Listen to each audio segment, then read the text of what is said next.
So now understand, there is no significance to the trillions of lives on this planet. There's no significance to our lives in the belief of Jesus Christ, in the belief of God. That is no significance to us, belief or faith. So belief and faith does not determine, whether we're going to live or die. Plain and simple. You can believe in a book. You can believe in words. You can believe in whatever God that you want. Those beliefs, those religions, those faiths does not directly, affect our lives here. It has no real significance to us being alive on this planet. Now, the sun does. The existence of the sun does. The sun, in fact, as we know, is the reason why we can exist, the reason why life begins on this planet, the reason how life is created on this planet. We have to understand the true significance of the sun and the role that it plays on this planet and throughout, our solar system. It is very amazing when you begin to understand it. So we can go and look at it, on a plant life level. We understand photosynthesis. We understand how plants absorb the energy from the sun, and how, the chlorophyll in its leaves converts that energy into food for the plant, basically sugar. So you have basically chlorophyll A and chlorophyll B. They absorb photons and basically transfer that energy to the photosynthetic reaction center at basically a wavelength of 500 to 600 nanometers. So we know that it's basically on the color spectrum of green. So that's how we get, green plants. We can get into a whole thing with Osiris and the sun and all that, but we're going to do that in this video. But we understand that, without photosynthesis, without this process, we won't have healthy plants. We won't have food. We won't have vegetation or what have you. So this process is significant, and it deals with the sun. So when you have this process, you have the chlorophyll molecules, they become excited and they basically eject electrons. I talked about this in the human energy video on YouTube. So, when you have an ejection of electrons, you have the surface is going to become, or the chlorophyll will basically become positively charged. So in order for it to now absorb photons again, it has to basically go back to normal. So it's going to need electrons to do that. So this is why you water plants, because that's where it's going to get its electrons from. So when you water plants, you basically have the H and the O separate. The hydrogen and the oxygen atoms separate. Now you have the oxygen atoms, when they come together, two oxygen atoms come together, they're going to basically give us, a oxygen molecule, and the plant will basically hold that and release it when it wants to. This is how we get our oxygen or what have you. But again, this process, it's the sun, it's life itself. We know that if this does not happen, we're not going to get our plants, our vegetables, our animals will not eat. They won't have, the food. So, it's a chain reaction of events beginning with the sun. So when the plants get its sun, we get our vegetables. The animals get its food, we get our food, so on and so forth. This is a powerful, thing that happens in nature, and it's normal, and it's significant to the life of everything on this planet.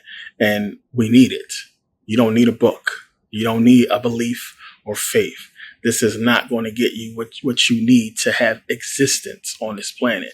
And this is what we have to think about. So when you go biblically into the book and you look at everything the book's talking about, it's not really giving you it's giving it to you, but in secret, as we know, it's not really giving you the true significance of the sun itself on human life, something that you cannot ignore. But when you understand the metaphor, we understand what it's talking about, which is Jesus. Now we understand the cycles that our sun takes place in. I mean, everything takes care of itself. We call it nature. It's a intelligence to the whole thing when you understand. So even when we look at the watering of plants, we understand with the sun, you have the rain cycle with the sun making it so hot. You have water vapor, and the vapor creates condensation, which creates rain clouds eventually, and we get rain, which that rain will, of course, give the plants the electrons that they lose from the chlorophyll or what have you, having their explosion of electrons. They get their electrons back, and then you have the process, so on and so forth, of the plants having a sustained life because of water, us having a sustained life because of water, animals, or what have you, and it's a cycle that works. It's just an intelligence to the whole thing that you really have to understand. And it's amazing because it's all because of the sun. This is something that is important to understand when you begin to look at the reason why the ancients really revere the sun and why we see so much so-called sun worship in the ancient world, because this was huge. The crazy thing is they understood this. They understood all of this, even on a molecular level. How, of course, we do not know. But it's amazing that they knew it and that they wrote about it and, talked about it, and they understood the process and many other processes that the sun takes place in. So now we also understand about us as humans. We absorb the sun. We create vitamin D because of the sun. Vitamin D is needed for calcium. It helps develop strong bones. So the more exposure you have to the sun, the more vitamin D is created. This is why you see a lot of people with suntan, because if you let the sun be absorbed through your back, you get more creation of vitamin D because of that. Now, when you guys go and study this, you'll see them talk about how fair-skinned people, they absorb or create vitamin D faster than dark-skinned people. And that's for them to basically put out there that we don't want, fair-skinned people or, white people absorbing the sun as long as black people can, because they will, of course, get skin cancer and melanoma. We won't have that problem. We can get burned, but we can't get no skin cancers and the stuff they be getting because of the sun. So now, people, here's the big question you have to ask yourself. We look at the process and we understand, one, you have the sun that's given life to the plants. Because the plants have this life because of the sun, animals are able to basically eat, survive, live, or what have you. We know we get our energy from our food. We know we eat these plants. We have the same process to where we get energy from this food. If we don't eat, we will die. We will literally starve to death. If we don't drink, we will die. We will literally basically die of dehydration. This is something you got to look at. What's keeping us alive? The sun, right? So now, question is, if we are infinite beings, if we have a soul, an immortal soul with infinite energy, why is it that we cannot simply sustain ourselves with our own energy? Think about that. We need the sun. If we don't eat and absorb that sun's energy, we can't sustain this human form and we'll die. But we have this infinite energy that we know exists inside of us that we call a soul, that has unlimited energy that we should be able to tap into and heal ourselves with our own energy. Why is that not possible? Now, I've got this question before from a lot of smart people who figured it out. And, basically I hint on it in a few videos if you really understand what I'm saying. But what you got to understand, and to answer the questions, you have to understand that it's because we have to rely on the sun because of our symbiotic relationship to the material. We are indeed spiritual beings, but we have a symbiotic relationship with the material world. Plain and simple. We need each other to exist. So just like we can't exist without this energy from the sun, our human bodies can't exist without us. So you have that one, the material us needs the spiritual us in order to exist. And we need what? The material in order to exist here. So if we want to exist in the physical world as spiritual beings, we need physical flesh. In order to sustain physical flesh, it needs energy to be animated. So if we want this body to be animated, we need this energy. Now, you also have to understand that, when you are eating and converting this energy into more energy, it's almost like the recharging of the energy that you have. You're recharging it because we don't have that direct contact to the sun, or at least we forget how to directly charge this energy. So we have almost like a, portable battery, basically within us, to where we can charge it for a certain amount of time and basically have energy, that we need. So if you have the right energy within you, then you can go ahead and use that energy to go ahead and keep you energized. So this goes to a lot of stuff, especially food. When you think about if you go out and you eat, junk food all the time, and that's the energy that you are now about to convert into energy for your physical self. So if you're constantly eating junk food and everything, you're going to gain weight, and you're going to wake up in the morning, you're going to have, indigestion or heartburn or what have you, depending on the health that you are in, at the moment. But if you're not in good health, what's going to eventually happen? You're going to be converting bad energy, plain and simple. So you're going to wake up and you're not going to feel as refreshed as a person who ate a salad, all that, who ate light meat, who didn't, gorge on junk food or what have you. They're going to wake up with more cleaner energy. They're going to be more energized. You're going to wake up over time with bad energy. So this is negative energy you're absorbing into yourself, and there's a lot that go with that. So you have to look at that, understand that relationship of, good, clean energy versus bad energy, so on and so forth. But it's due to the symbiotic relationship that we have with the material as spiritual beings, that we need each other to exist.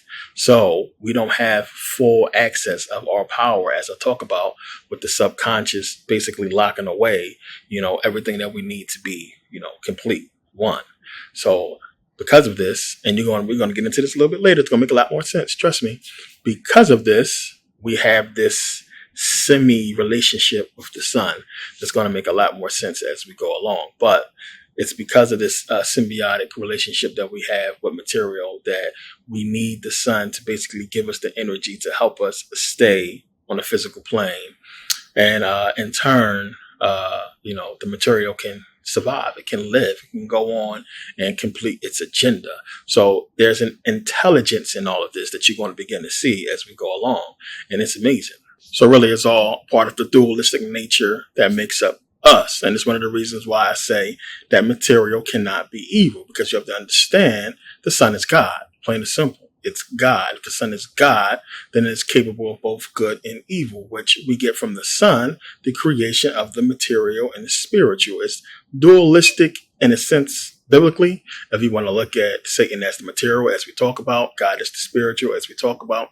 But you have to understand, they can't both be evil. They can't both be good. There's a dualistic nature. So material is a must. We must master material. That's one of the purposes of us being here, to master material, to understand it, to not succumb to it, to not be ruled by it, but to master it, plain and simple, to basically have complete control over the material, which would be you. If you can't master yourself, your flesh, then you can't master nothing. The spiritual will not be accessible to you because you are bound by the material. So there is a yin yang, of course, a balance, as I talk about, that must be had. And people are not really talking about this because they don't really understand. But the significance of it goes back to the sun. And we got to understand how it plays a role in every facet of what we do and so many things. Plain and simple. It's the reason why the sun is revered. The sun is basically worshipped and deified, of course, because it exists in so many different facets of our day-to-day, of our life, of our existence, and it's going to be responsible for whether or not we transform, whether we basically open the third eye, become one, and have balance. The sun is a huge part in all of that when you really understand. So the sun is basically the God over us, over the physical. Plain and simple. We have this God that reigns over the physical world, over us being in this materialistic realm. It is not the God of all. That would be consciousness itself. Consciousness would be the God of all. Plain and simple, because you have to look at the sun as us.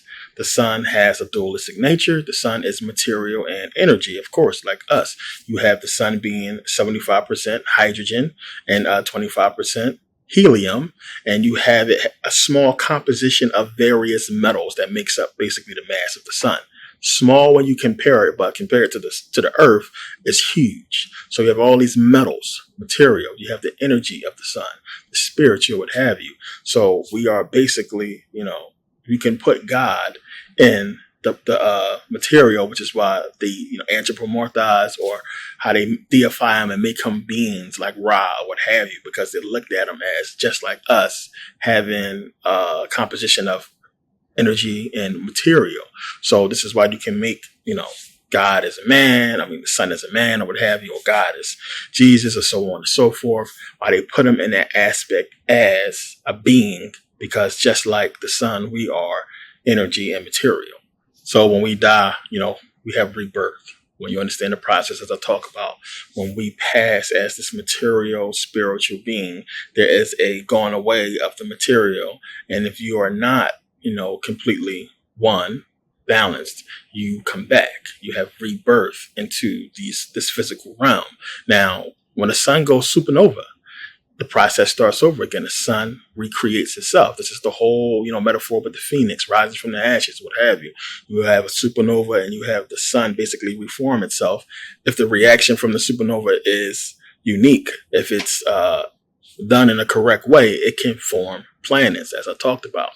So this is something that, you have processes. And don't get me wrong, when you look at a supernova, when you look at suns itself, not all suns go through that process. There's so many things that have to take place with the sun. You can have a sun basically use all its nuclear fuel and to basically become a collapsed star, what have you. And you have dwarf stars and you have suns that basically, burn out, you might as well say.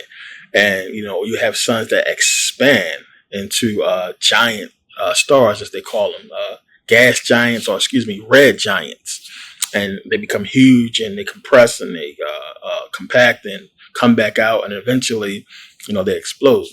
So it's a lot. It's a process of life and death with the sun, just like it is with us, except for, the sun lives longer than we do.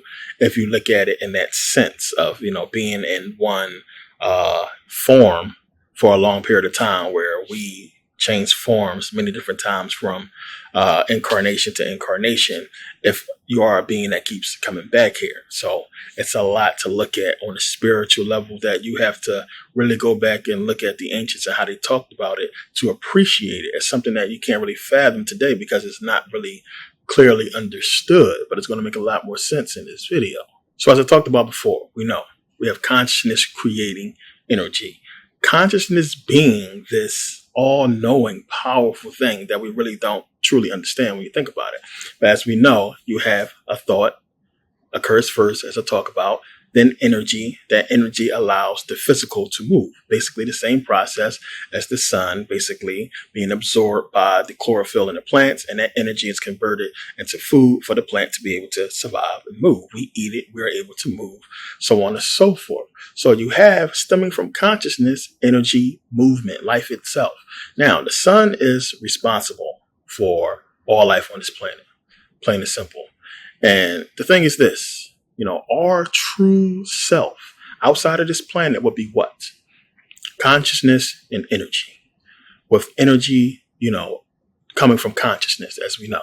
So it will be this conscious, energetic being. And you have to really understand that and think about that.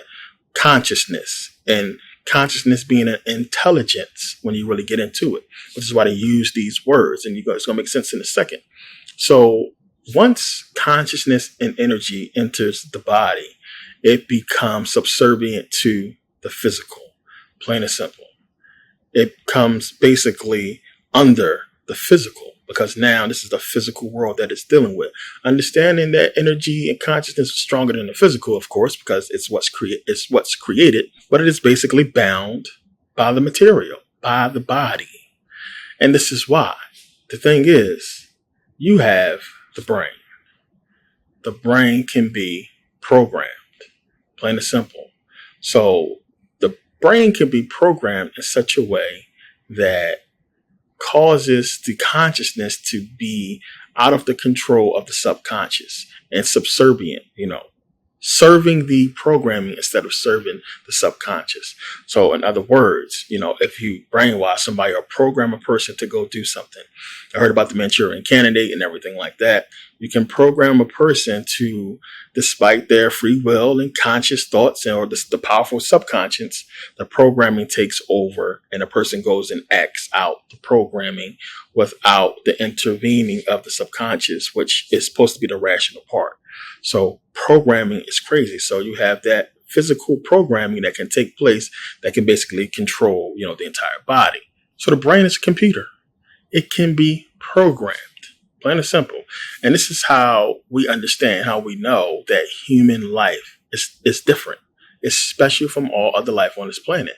And the main reason is because of our consciousness. But we can be programmed.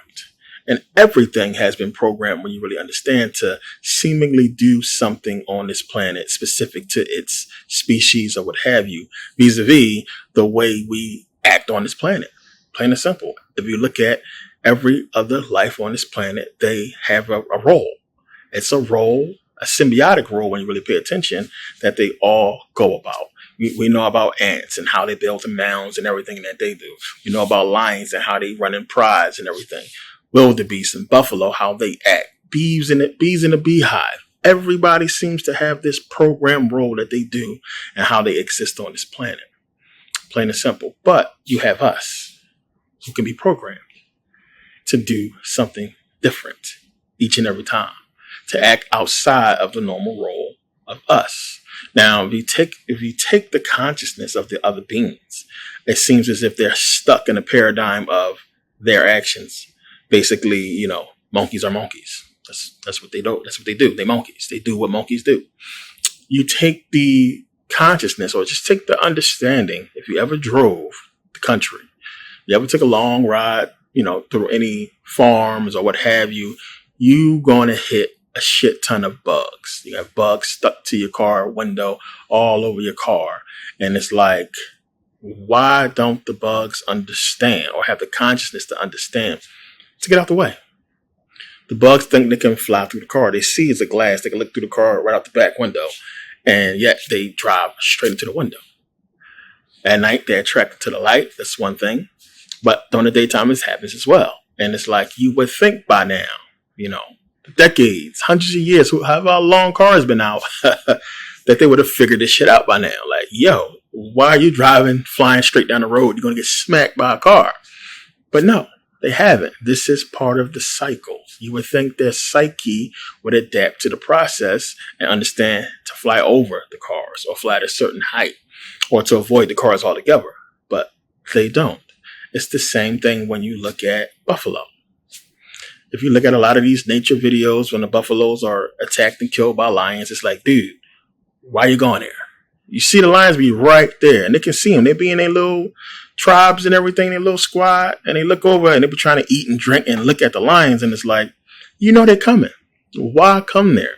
Why not come up with a different plan? It's because they don't have that psyche, that consciousness, the way humans do. And this is why, we're higher and above all the animals or what have you, because of consciousness, not because of physical, attributes, because, you can't beat a lion, but you can outsmart one. And the thing is, they can't. They cannot do it. They cannot change. Now, this is how we are different and how we know the program is special and our consciousness is unique on this earth. Because basically, if we wanted to, and I don't know nobody that's going to want to do this, but some people have, we could live like any other surface animal on this planet if we wanted to. If we wanted to go live out with the monkeys and the gorillas out in the forest, act like them, eat what they eat, do what they do, we can go do that. We want to go chill with a pride, stay with some lions, eat like they eat raw meat, hunt like they hunt. We can do that. But they can't do what we do. They can't have consciousness like we have. They can't come together and say, you know what, I'm going to open a water ice stand down on 101st. I'm going to, open a corporate office and go to law school or something like that. They can't do that.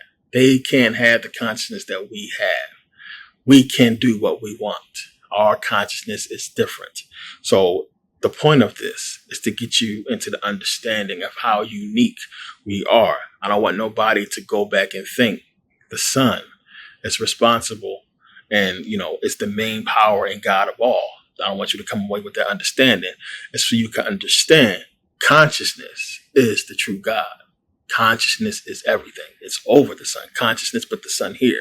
So understanding in that aspect of we all have to basically need the sun to exist. But more than that, consciousness is over that physical energy that we get from the sun itself, that physical, that power we get. There's still consciousness, which created the power in the first place. So there's something more unique to it, consciousness, than, the energy in the sun. But as we look in this physical world, we know we are basically regulated and basically need the sun for all of us to exist and stay here on this planet. So now, what if our energy was just as powerful as the sun? What if consciousness created the sun to be sort of a battery for our energy as we exist on this physical level? And that meditation is a way for us to tap into that energy and recharge ourselves. Now, we understand all the recharging capabilities that the yogis and the Buddhists talk about with meditation, that when you meditate, you're basically mimicking the dream world, where, as we know, when you go to sleep, it's when your body recharges and heals itself. And that if you meditate, and once you master meditation, in meditation, you can recharge your body and heal yourself just as you would when you go to sleep. And this is a fact that we all know. You go to bed super tired, feel like you have no energy left. You wake up fully energized. You don't plug yourself into a wall, as I talk about. This is a process that takes place normally. You have this energy that basically, rejuvenates you and makes you ready to go. So you have to look at that process and think about it. As we know, we're getting this energy from the sun, and that we also have this energy within us. So this is the thing. And a lot of people are not going to be able to grasp it until I really break it down and explain, as I'm about to. You have heart energy. I talked about this before. I don't think people understand how deep this goes and the connection that it has. Your heart, our hearts, is connected with the sun itself. Our hearts have electromagnetic field, just like the sun has an electromagnetic field. The earth has an electromagnetic field. There is a relationship between the three. There is a connection that we have to understand exists. So we have been told, we have been talking about, we are gods. Talked about this many times. The ancient Egyptians. Everybody who is conscious understands that we are gods. God is in us.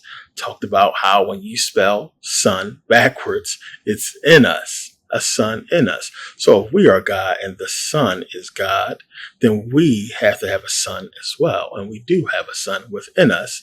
It's our heart. Plain and simple. Make a lot of sense in a second. We have a sun in us. It's our heart. Our heart is directly connected to the sun. So now the two most important organs in the body, we know, the brain, the heart. Plain and simple.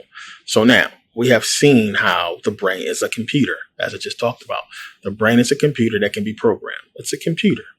What about the heart? When you look at it on the terms of computers. Now, we know that without the brain, they would have never came up with the idea or really understood how to make a computer. It's modeled after the human brain. But you have to look at the heart, plain and simple, and understand the connection. So you have to understand, one, that if it wasn't for the heart, and the connection that it has with the sun, they would have never came up with the idea of Wi-Fi and Bluetooth. Because it's basically how our connections sort of work with the sun. Our hearts, of course, have a wireless connection with the sun. Now, if you've seen the videos on energy and frequency, this is going to make a lot more sense to you. You're going to understand, because we're going to get into the number 9 a lot. You're going to understand about how much it plays a significant role in everything, as we talked about in those videos. So now it says here, the human heart rate of 4,320 beats, that gives you 9 when you add them up. 3 and 2 is 5 plus 4 is 9.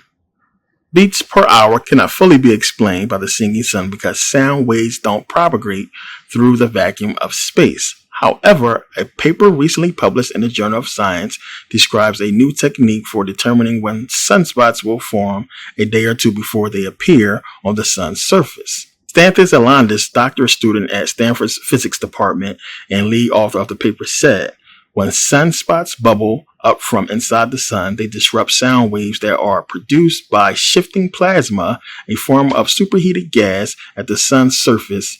Sunspots are associated with solar flare explosions of charged particles called coronal mass ejections. We heard about this before. The sun's solar flare cycles run from high to low over an 11-year period. We got the numbers we talk about, 9 and 11.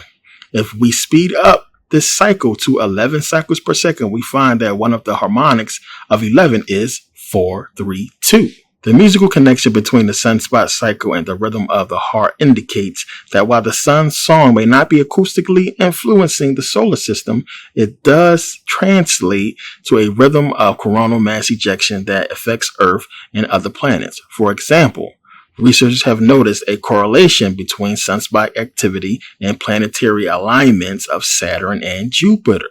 Solar maximum, the peak of the sunspot cycle, is correlated with the conjunction of Saturn and Jupiter, and the solar minimums, which are the low points of the sunspot cycle, when the planets are in opposition. The question is whether the orbits of the two planets are keeping time to the song of the sun, or do their orbits affect the cycles of the sun and its interior harmonies, as some researchers suggest. It's going to make sense in a second. If the sun is the conductor of the solar system orchestra, we would expect Earth to also be in tune with the sun's song.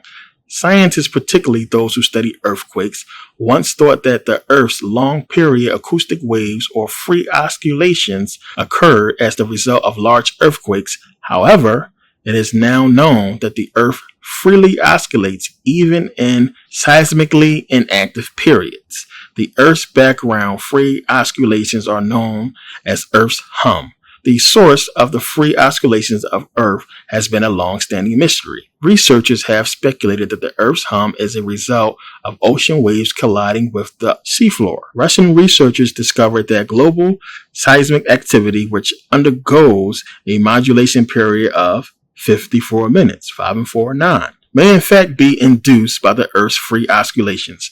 A frequency modulation of every 54 minutes is once every 3,240 seconds, that'll give you 9, or 308.66 cycles per second, that'll give you 9 as well, and is harmonically related to 432 cycles per second. The harmonic connection of 432 cycles per second from the sun's song suggests that the Earth's hum is most likely coming from atmospheric disturbances caused by the sun.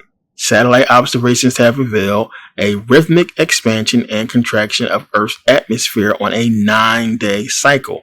NASA and University of Colorado Boulder scientists said this 9-day sun-induced breathing cycles of Earth's atmosphere corresponds to changes in the sun's magnetic fields as it completes rotations once every 27 days. 2 and 7 give you 9.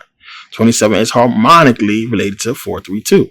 Sunspots, when directing plasma away from the sun as solar flares and towards Earth, heat up the upper atmosphere, causing the outer atmosphere to expand and contract. These findings emphasize how solar activity impacts Earth rhythmically. The beat of once per every 9 days is harmonically in sync with 432 and the heart. Your heart, people. Remember, we started this whole thing off talking about the human heart rate of 432, 4,320 beats per hour. When we look at the harmonic chart above, figure 1, we find that the sixth harmonic is 864, which give you 9, which, 6 to 4 is 10, 8, 18, 1 and 8, 9.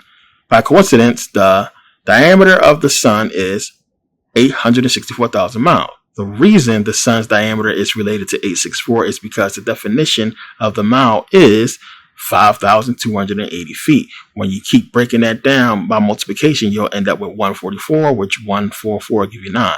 The number 528, when treated as a musical note, contains the harmonic of 7,920, which 9 and 2 will give you 11 plus 7, 18. 1 and 8 gives you 9, which happens to be the diameter of Earth.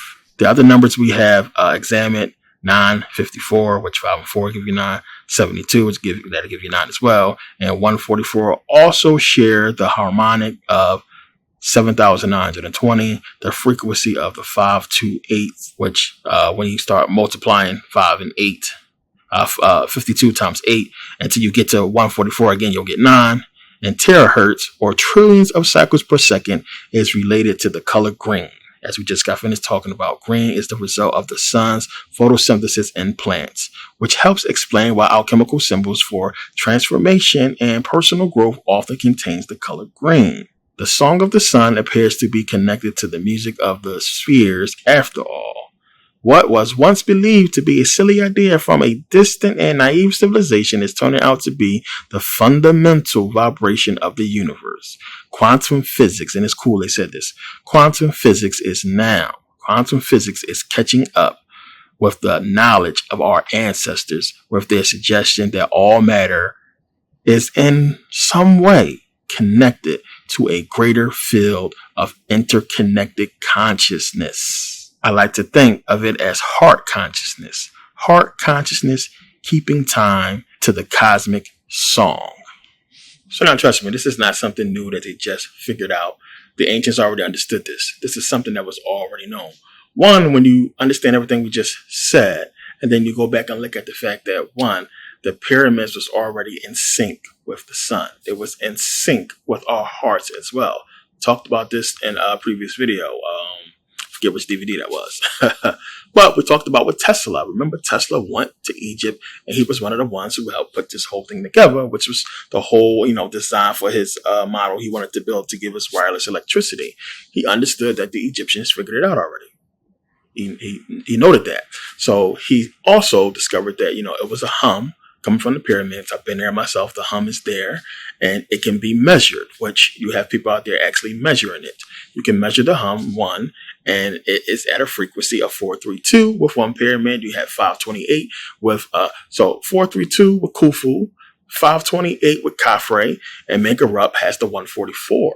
So there you go. Boom. You have 999. It is there right at the pyramids. And he also expressed how you have with the pyramids, how, when it was complete, how they played a frequency. It didn't only generate, negative ions and wireless energy or what have you. It wasn't just that.